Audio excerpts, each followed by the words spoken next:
In the early noughties, my brother and I decided we wanted to make our first short narrative film, and more importantly, we wanted to make a martial arts film set in London, so setting us quite a few challenges. My brother and I were big fans of Hong Kong cinema at the time, and many great martial arts action movies had become available to buy on DVD. Of particular influence to us was the new uncut releases of Bruce Lee's films, and also the stunning work starring Donnie Yen. At first, we thought we should make a short film with scripted dialogue and actors, but one of our limitations was a lack of budget, but also finding a capable cast of actors who would understand our vision. So in 2004, we shot many tapes of test scenes which you can see playing right now. These all feature my brother.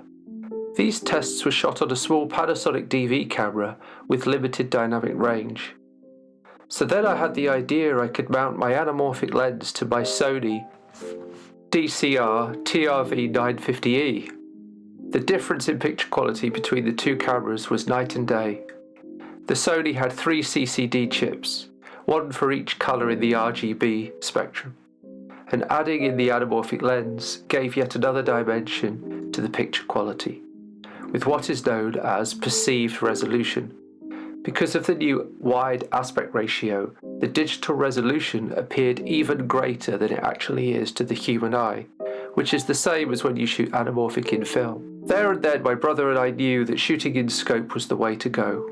We also decided against using dialogue and agreed upon a completely visual narrative.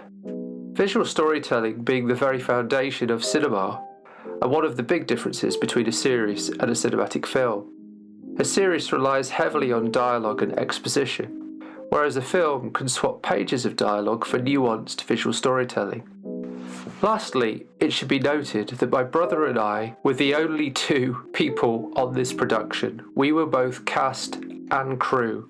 We were both camera operators and performers. We had no additional help except from a faithful Manfrotto tripod. Because of this, setting up shots in which my brother and I were both in shot took considerable time. We also had challenges like the dream sequence, which was shot in a very narrow back garden at midnight, lit only by a single 2K movie light. The alley fight at the end was shot over 3 days with many retakes. It was the most complicated sequence in the film to choreograph and shoot. And lastly, the film's final shots that are in colour were the very first shots recorded in this production, and they were completely by chance. My brother and I were heading to East London to get some shots when we noticed that the A40 was completely at a standstill. These shots of an open road are the perfect end to this visual narrative. I hope you enjoy.